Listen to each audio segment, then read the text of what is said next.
सुर्खियों में। नमस्कार, हमारे खास कार्यक्रम सुर्खियों में आपका स्वागत है।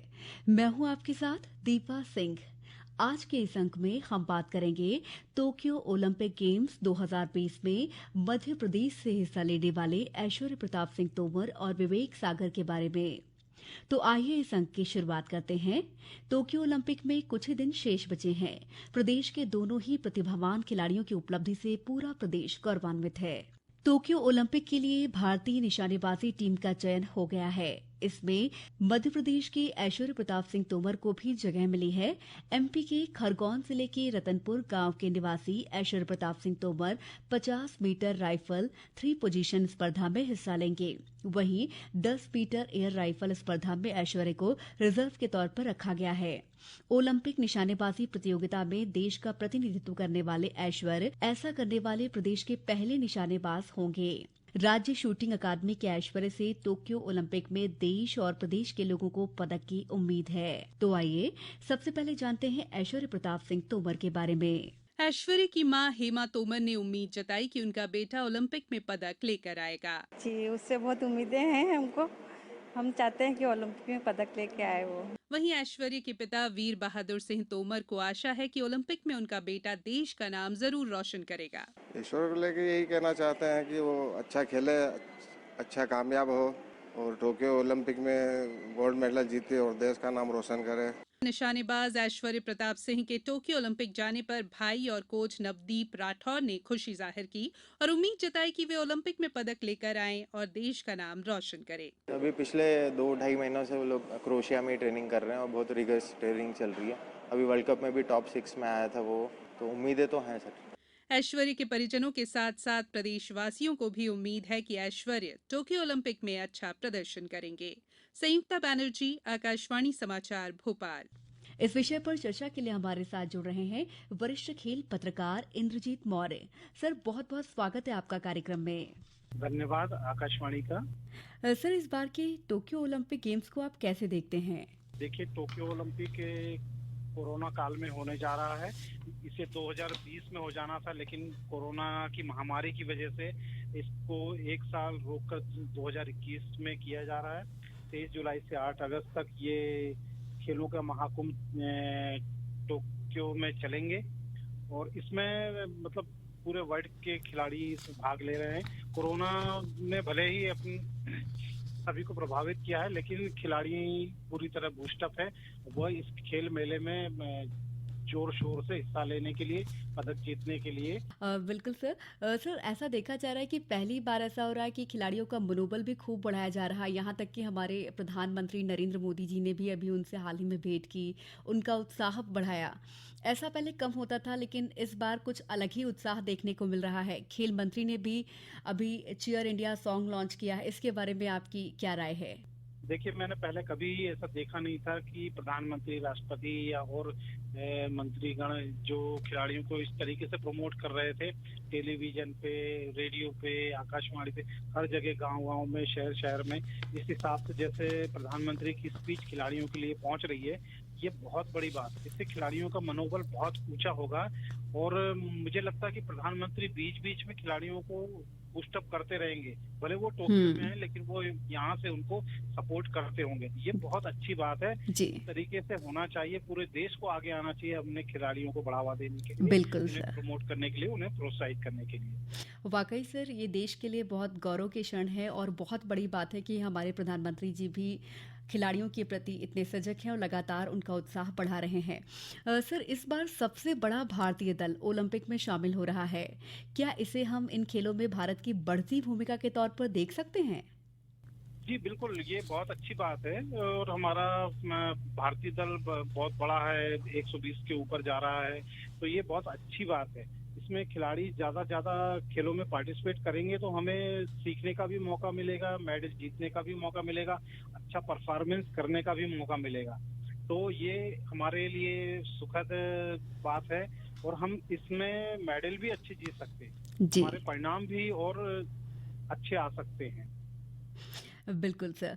सर, देखा जाए तो पहले ऐसा कम होता था कि इस बार बहुत सारी ऐसी प्रतिस्पर्धाएं हैं, जैसे कि तलवारबाजी में भी भारतीय खिलाड़ी अपने हाथ आजमाएंगे, ओलंपिक क्वालिफाई हुए हैं। इसे आप कैसे देखते हैं?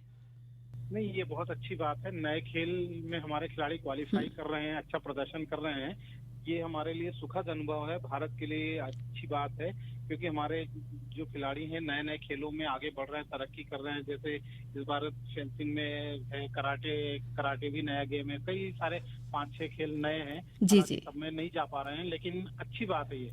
अगर हमारे खिलाड़ी ऐसी परफॉर्मेंस करते रहेंगे तो बहुत बेहतर रिजल्ट आएंगे हमारे साथ। बिल्कुल, बिल्कुल सर। सर, एक और सवाल ये है कि देखा जाए तो पहले ना सिर्फ क्रिकेट को ही बढ़ावा दिया जा रहा था, लेकिन अब जो है स्थितियाँ अलग हैं। अब बाकी के जो खेल हैं उनको भी बराबर महत्व दिया जा रहा है। तो इसको लेकर आपकी क्या राय है? देखिए, क्योंकि निश्चित ही क्रिकेट आज भारत में बहुत लोकप्रिय खेल है, लेकिन जो हमारे अन्य खेल हैं ये उनसे बड़े हैं, जी। क्योंकि इनकी प्रतियोगिताएं बहुत बड़ी होती हैं, वर्ल्ड लेवल पे होते हैं, बहुत सारे खिलाड़ी इसमें पार्टिसिपेट करते हैं।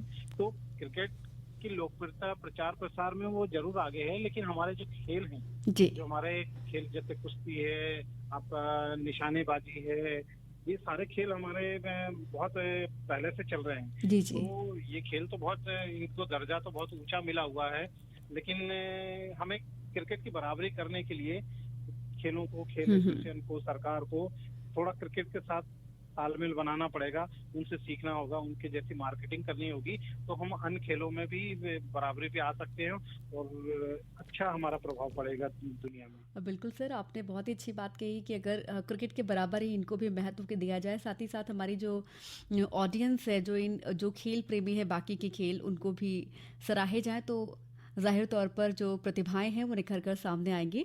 सर, अगर बात की जाए ग्रामीण क्षेत्र की प्रतिभाओं की, तो खासकर देखा जाता है कि तीरंदाजी, तैराकी, हॉकी या अन्य खेलों में जो वैसे प्लेयर्स हैं उनके लिए अभी क्या कुछ करने की आवश्यकता है? देखिए, जो आपने बात की, तैराकी है, फेंसिंग है, इन खिलाड़ियों को बढ़ावा देने के लिए, और भी तीरंदाजी है, इन खेलों को ग्रामीण स्तर पे बढ़ावा देने के लिए ज्यादा से ज्यादा इवेंट होने की जरूरत है। हालांकि अभी कोरोना काल में पिछले 2 सालों में इवेंट हुए नहीं है, खिलाड़ी भी ज्यादातर मैदान पे नहीं पहुंच पाए हैं, लेकिन आने वाले समय में जो छोटे खेल है, ग्रामीण खेल हैं, उन पे सरकार को फोकस करना चाहिए। फोकस करने से ये होगा कि हमें वहां से और अच्छे प्लेयर मिलेंगे, और जिनको हम ओलंपिक तक निखार कर ओलंपिक तक पहुंचा सकते हैं। जी। तो ये बहुत अच्छी मुहिम चलाई जानी चाहिए सरकार को, ताकि हम ग्रामीण की प्रतिभाओं को ये शहरों तक ला सके और यहाँ से उन्हें बड़ी बड़ी इवेंट में हिस्सा दिला सके। सर, एक और सवाल ये है कि हमारे खरगोन के रहने वाले ऐश्वर्य प्रताप सिंह भी इस बार ओलंपिक के लिए क्वालिफाई कर लिया है, वो जा रहे हैं। आप ऐश्वर्य के बारे में कैसे उनको देखते हैं? क्या कुछ आपके उनको लेकर विचार हैं? देखिए, ऐश्वर्य बहुत प्रतिभावान शूटर है, खिलाड़ी है, और उसमें पदक जीतने की क्षमता है। अब वर्ल्ड चैंपियनशिप में आपने देखा होगा, ऐश्वर्य ने बहुत अच्छा परफॉर्मेंस दिया। जी जी। उन्होंने उसमें 2 gold medal, 1 silver, 2 bronze medal जीतकर अपना परचम लहराया है। तो उनका भविष्य जो है इस खेल में बहुत ब्राइट है, बहुत कम उम्र के हैं, और इस कम उम्र में वो टोक्यो में और जा रहे हैं, टोक्यो में ओलंपिक में खेलेंगे। ये देश प्रदेश के लिए बहुत गर्व की बात है। जी जी। और वो पहले ऐसे निशानेबाज ओलंपियन बनने जा रहे हैं कि इससे पहले कोई मध्य प्रदेश में ओलंपियन नहीं था जो शूटिंग में हिस्सा ले रहा है। जी जी जी। तो ये बहुत अच्छी बात है। ऐसे यंग बच्चे अगर खेलों में आगे बढ़ेंगे तो देश निश्चित ही तरक्की करेगा। वाकई सर, ये तो बहुत गौरव की बात है कि इतनी छोटी उम्र में वो न सिर्फ मध्य प्रदेश का, न सिर्फ देश का नाम रोशन करेंगे, बल्कि दुनिया में अपना परचम लहराएंगे। सर, भोपाल स्थित जो खेल अकादमी है, ऐसी संस्थाएं खिलाड़ियों की बेहतरी में किस तरह की भूमिका निभा रही हैं? देखिए, खेल एकेडमी जब से खुली है, तब से मध्य प्रदेश का जो खेल है ऊपर आया है, जी। शिखर की ओर बढ़ रहा है। मध्य प्रदेश आज राष्ट्रीय खेलों में अगर हम देखें तो 5वें नंबर पर पहुंच गए। एक जमाना था कि मध्य प्रदेश कम से कम 12वें-15वें स्थान पे आता है। तो ये जो खेल एकेडमी मध्य प्रदेश में खुली है, मध्य प्रदेश सरकार ने शुरू की, खेल विभाग उस क्रियान्वयन कर रहा है, तो तब से हमारे रिजल्ट काफी सुधरे हैं, काफी अच्छा परफॉर्मेंस हो रहा है। यहाँ पे नए नए खिलाड़ी, युवा खिलाड़ी आ रहे हैं, उनकी भर्ती हो रही है, और वो अब बहुत अच्छा नेशनल इंटरनेशनल प्रतियोगिताओं में बहुत अच्छा परफॉर्मेंस दे रहे हैं। तो ये एक बहुत अच्छा संकेत है मध्य प्रदेश अकादमी खुलने से खिलाड़ियों को बहुत फायदा मिला, खेलों को बहुत फायदा मिला। चूंकि सर आप एक वरिष्ठ खेल पत्रकार हैं, लगातार आप इन सब चीज़ों को देखते रहते हैं, तो सर आपके नज़रिए से जानना चाहेंगे कि जो हमारे खिलाड़ी हैं अभी उनको और क्या सुविधाएं मिलनी चाहिए।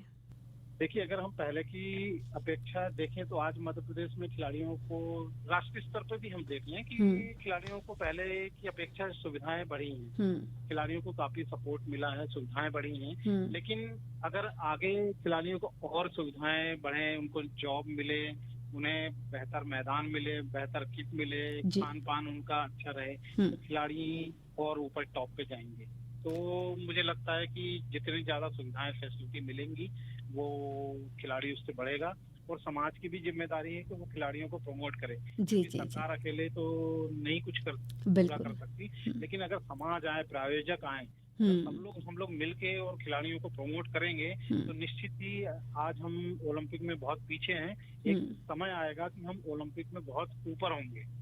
तो प्रमोट करने की जरूरत है। अगर हम पूरे देश में खिलाड़ियों को प्रमोट किया, तो देश में खिलाड़ियों को प्रमोट किया गया तो अच्छे संकेत होंगे खेलों में। सर अगर देखा जाए तो इस बार के ओलंपिक में भारतीय खिलाड़ियों का प्रदर्शन किस तरह से आप देखते हैं?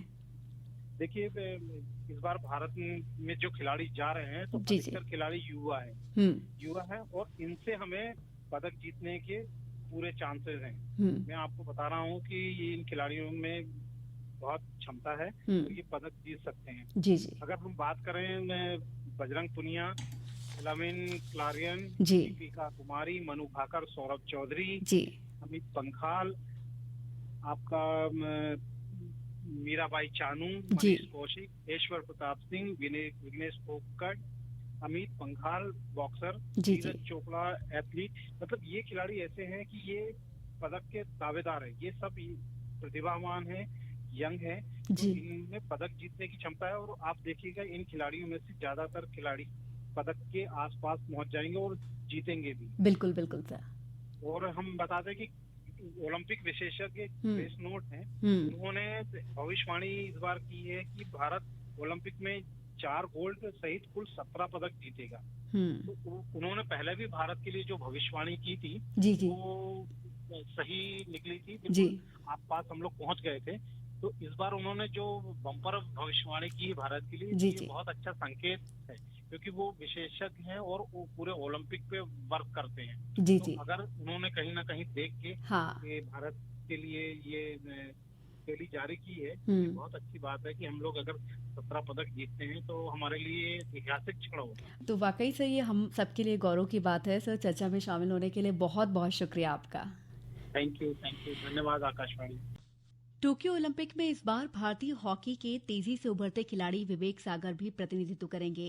भारतीय हॉकी टीम 17 जुलाई को भारत से टोक्यो ओलंपिक के लिए रवाना होगी और पहला मैच भारत का ऑस्ट्रेलिया से होगा। होशंगाबाद जिले के चांदौन गांव के रहने वाले हॉकी खिलाड़ी विवेक सागर प्रसाद पहली बार टोक्यो ओलंपिक में शामिल हुए हैं। Vivek Sagar Indian junior hockey team की कप्तानी भी कर चुके हैं। विवेक एक भारतीय फील्ड हॉकी खिलाड़ी हैं, जो भारतीय राष्ट्रीय टीम के लिए मिडफील्डर के रूप में खेलते हैं। 2019 हॉकी स्टार्स अवार्ड में विवेक को rising star of the year के खिताब से नवाजा जा चुका है। विवेक इटारसी के गांधी स्टेडियम में भी हॉकी खेल चुके हैं। हौसले और अपने लक्ष्य को पाने की ललक से उन्होंने भारतीय हॉकी टीम में जगह बनाई और अब देश दुनिया में नाम कमा रहे हैं। विवेक सहित पूरी हॉकी टीम इस बार ओलंपिक में बेहतर प्रदर्शन कर भारत को गोल्ड मेडल दिलाने के लिए दिन रात बेंगलुरु कैंप के ग्राउंड में मेहनत कर रही है। आइए जानते हैं विवेक के बारे में। विवेक के परिवार वालों ने आकाशवाणी के जरिए अपनी प्रतिक्रिया साझा की। विवेक की मां कमला देवी ने बेटे की उस उपलब्धि पर खुशी जताई। खुश है और हम चाहते हैं ओलंपिक में जीत के आए और गोल्ड मेडल लाए, देश का नाम रोशन करें।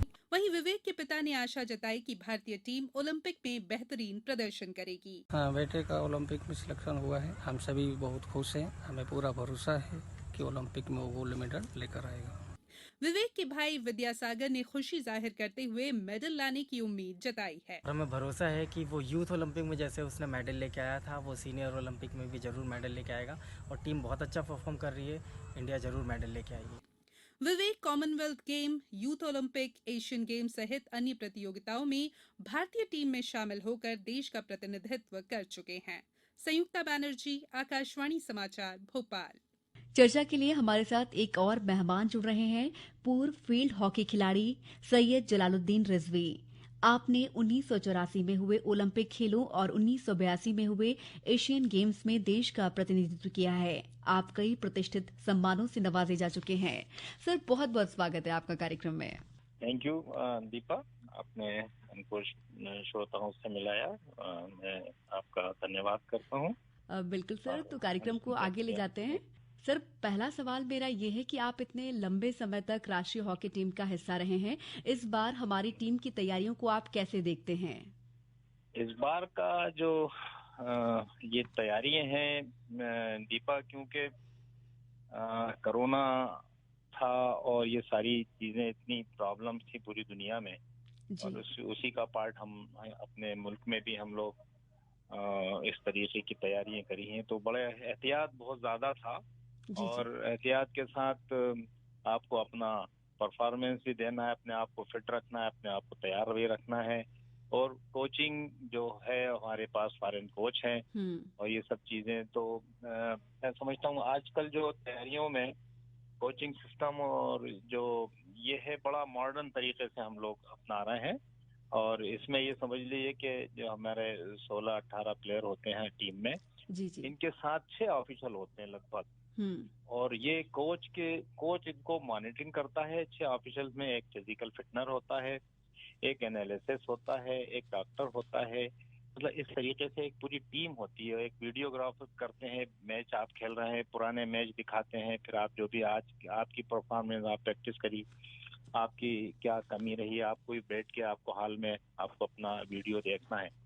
तो इस तरीके से जो आपकी गलतियां हैं, आपके टीम में कहाँ आप कुछ मिस कर गए, क्या अच्छा कर गए, क्या अच्छा कर सकते हैं, ये सब चीजें आप अपनी आंख से देख रहे हैं आज। ये इतना फायदा हो गया है कोचिंग में, और इन सब चीज को फिर बैठ के कोच पूरा एनालिसिस करते हैं और बताते हैं प्लेयर को।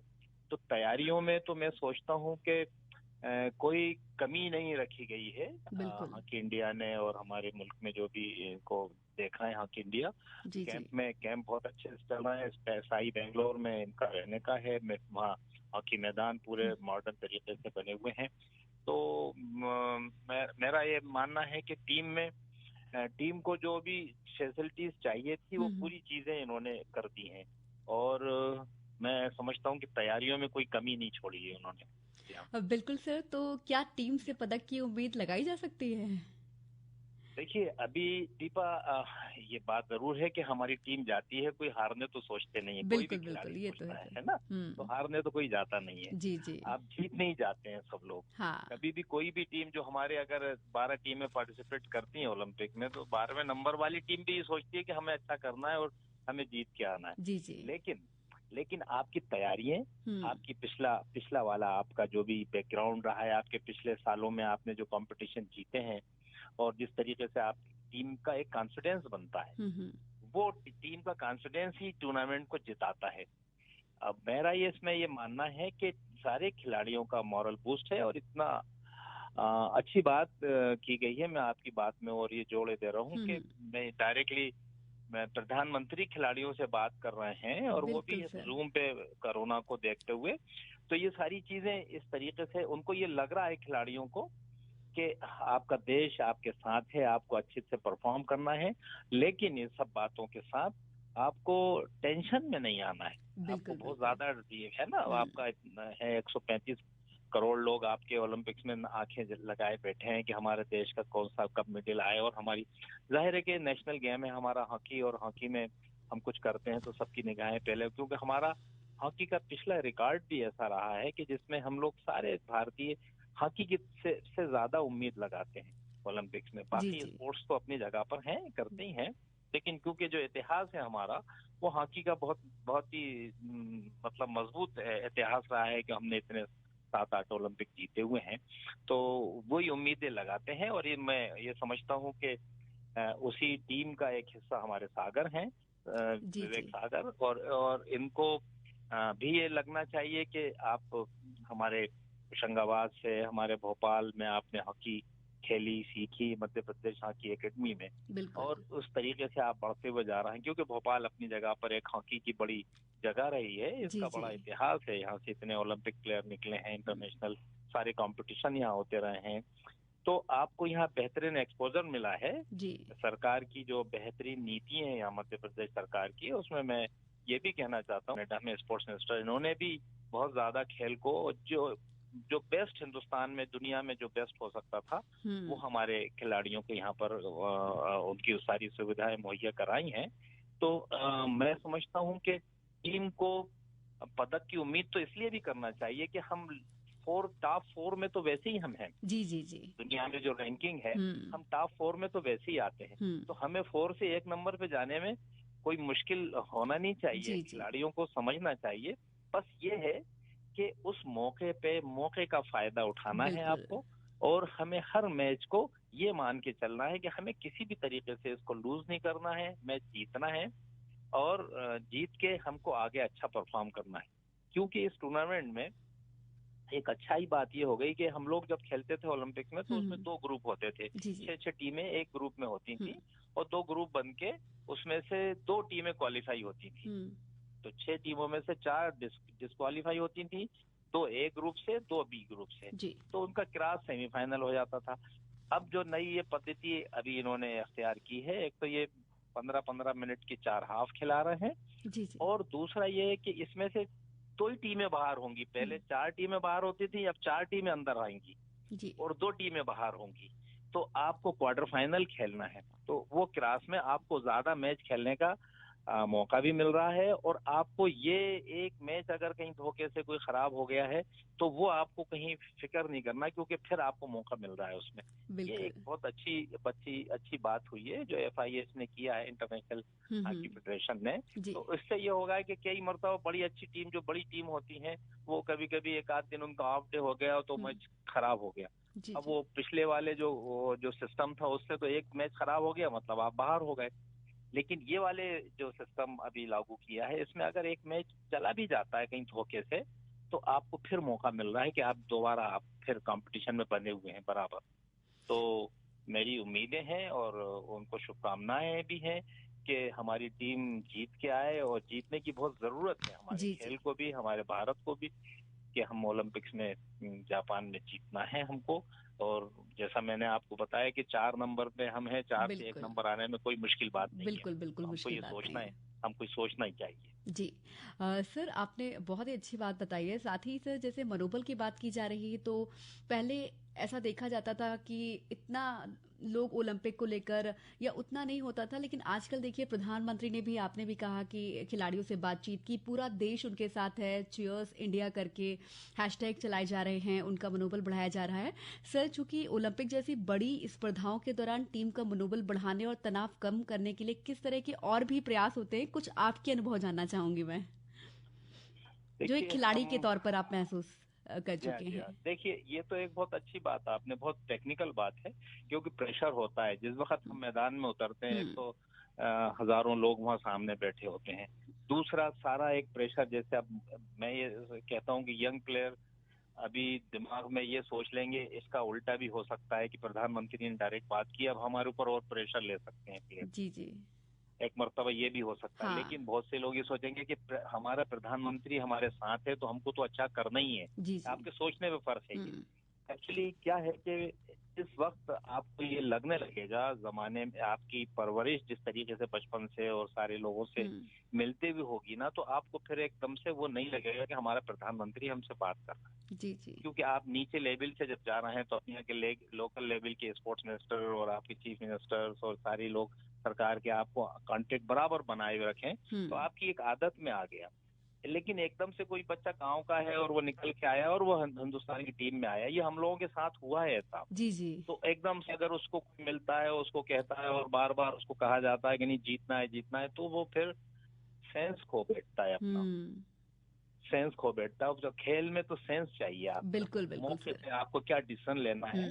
तो वो अब बहुत अच्छी ये बात हो गई है टीम के साथ कि ये जो मनोविज्ञान टाइप के लोग भी हैं जो आपको आपसे बात कर रहे हैं, आपको रिलीज कर रहे हैं, मेंटल रिलीज करते हैं और ये सब बातें हैं। तो ये मैं समझता हूँ कि इस वक्त बहुत अच्छा मौका भी हुआ है और उन्होंने बहुत अच्छा करा हमारे प्रधानमंत्री ने कि उन्होंने सब खिलाड़ियों से इंटरेक्शन किया है और बात की है। तो मैं समझता हूँ अभी इतने दिन भी हो गए हैं, अभी तो 17 को टीम जाएगी और मैचेस हमारे 23 से हैं। तो मैं समझता हूँ कि इसका असर इमीडिएट तो हो सकता है कि एकदम से मैच से पहले कोई बात करे या कुछ हो, लेकिन अभी तो उनको इसका फायदा मिलेगा और इसका फायदा होना ही चाहिए। बिल्कुल बिल्कुल सर हॉकी के अलावा अगर बात की जाए तो अन्य स्पर्धाओं के खिलाड़ियों की तैयारियों को आप कैसे देखते हैं, इसके बारे में आपकी क्या राय? देखिए, दूसरे खेलों में तो इतना अच्छा हुआ है कि कई प्लेयर इस तरीके से जो हिंदुस्तान में उनको अच्छी ट्रेनिंग नहीं मिल पा रही थी, वो दूसरे मुल्कों में जहां अच्छी फैसिलिटीज थी, उस खेल के अच्छे लोग थे, अच्छे मैदान थे, अच्छा माहौल था, तो भारत सरकार ने उनको उन जगहों पर पहुंचा दिया। वहाँ का पूरा सरकार के खर्चों पे वो फॉरेन में, वो डायरेक्ट फॉरेन से वहां पर सीधे टोक्यो जा रहे हैं। जी। तो तैयारियों में तो मैं समझता हूँ कि किसी किस्म की कोई कमी छोड़ी ही नहीं है। अब ये बात जरूर है कि जो हमारी फेडरेशंस हैं और जो भी टीम को बना रही हैं अपनी अपनी फेडरेशन, उन्होंने अपने प्लेयरों को ईमानदारी से चुना हो और उसमें कोई अच्छा खिलाड़ी ना रह गया हो, बस ये मेरा जरूर है, क्योंकि दूसरे खेलों को मैं इतना नहीं जानता। लेकिन क्या है कि अच्छा, और जिस वक्त ये बात तैयारियां की जा रही हैं कि कोई प्लेयर स्पेन में है, कोई कहीं है, कोई कहीं है, वो डायरेक्टली वहां से वहां पहुंच रहे हैं। तो तैयारियों में तो इन्होंने कोई कमी नहीं है। हम दूसरे स्पोर्ट्स में ये कह सकते हैं कि शूटिंग में हमारे पास कुछ मेडल आने की उम्मीद है। हमें रेसलिंग में शूट आने वाले हैं। शूटिंग की हमारी रेंज भोपाल की भी इतनी खूबसूरत है, इतनी अच्छी है। दिल्ली में जहाँ प्रैक्टिस करते हैं वहाँ बहुत अच्छी है, मतलब मैंने तो देखी है ये सब जगह है। तो मुझे लगता है कि मतलब कोई दुनिया में कोई इनसे बेहतर नहीं हो सकती। दुनिया में इन जैसी तो है एकेडमी और फैसिलिटीज हैं, तो जो ओलंपिक में मिलने वाली हैं वो भी ऐसे ही जगह है सब। तो कोई चीज की कमी नहीं की गई खिलाड़ियों को, इंफ्रास्ट्रक्चर के लिए कोई कमी नहीं की गई तैयारियों में। मैं सोचता हूँ कि प्लेयर को पूरा टाइम मिला है। हाँ, जरूर कोरोना ने थोड़ा बहुत डिस्टर्ब किया है, जिसकी वजह से जो बहुत कांटेक्ट में नहीं आए लोग, तो लेकिन वो सबके लिए है। चर्चा में शामिल होने के लिए आप दोनों मेहमानों का बहुत बहुत शुक्रिया सर। Thank you. ओके। तो हमारी ओर से भी इन दोनों प्रतिभावान खिलाड़ियों को अग्रिम शुभकामनाएं। उम्मीद है कि दोनों ही खिलाड़ी देश ही नहीं दुनिया में अपना परचम लहराएंगे और देश के साथ मध्य प्रदेश का भी नाम रोशन करेंगे। और इसी के साथ हमारे इस खास कार्यक्रम सुर्खियों में फिलहाल इतना ही।